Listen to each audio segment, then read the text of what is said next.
again. In this class, we will make the matching bracelet. The wave movement will be the same as we just learned in the collar class. Only change a few details on the beginning and the end. Get the paracord from the matching bracelet. Unwrap. Stretch the two strings. Line up the ends and find the middle of them. Stretch out on the table. Place a tape right on the middle, securing the string to the table.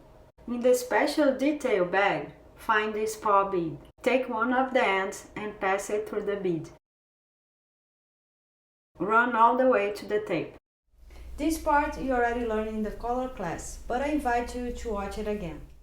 We will always start with the right string. Above, below,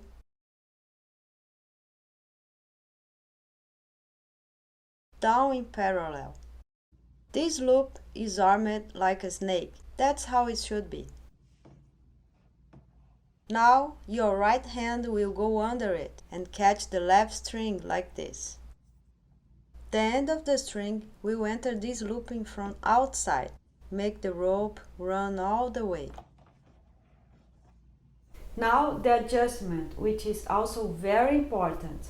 This wave must be very tight. Each knot must be well adjusted so there is no space between them. Pull both ends at the same time. At this point, we can use our fingertips. With those back fingers you pull, and with your index finger you push to make the final adjustment. For a final grip, pull one string at a time. Now it's just repetition, so let's do the next knot in slow motion. Watch as many times as you need until you get the move.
Remember, the knots need to be close to each other, so spend a little time on this adjustment and make sure the knots are tied together. The movements are always the same until you reach the size you need.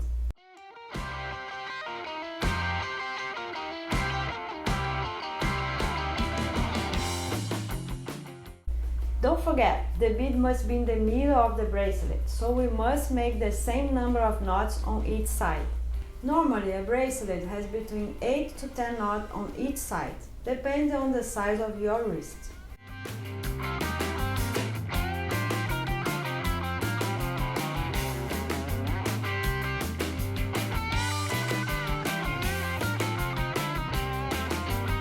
My bracelet will have 8 knots on each side. I need one more on this side.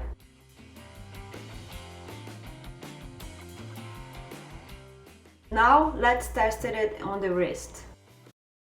We are going to need a 2-inch space at the end for the clasp.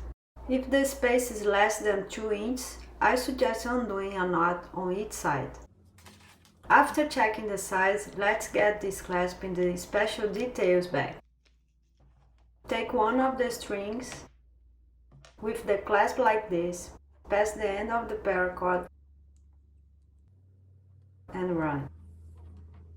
Do the same on the other side. Make sure the clasps are on the correct side. Leave a 1-inch space and make a simple knot.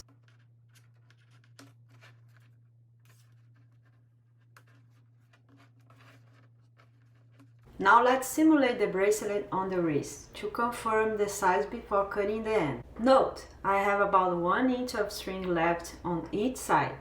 For me, it's perfect, so I will finish the cutting and burning the end. Grab the lighter, scissors and thimble.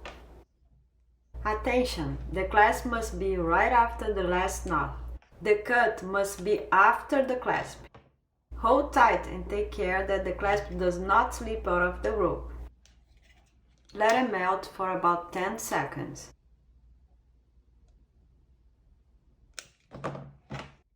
Press with the thimble like this, leaving the tip very flat. That way, the clasp doesn't come off.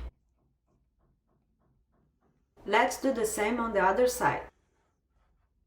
Don't forget, hold the clasp firmly, leaning against the last knot.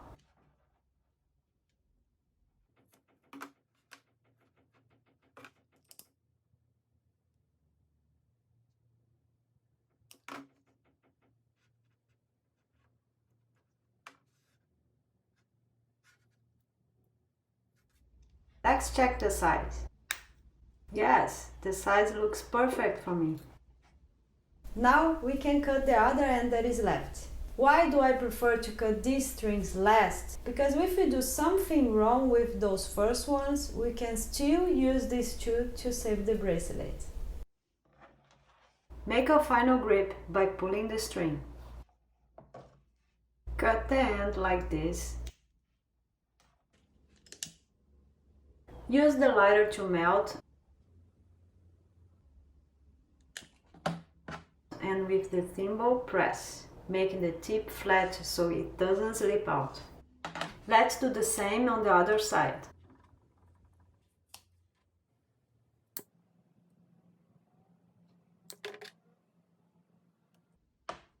And our matching bracelet is ready!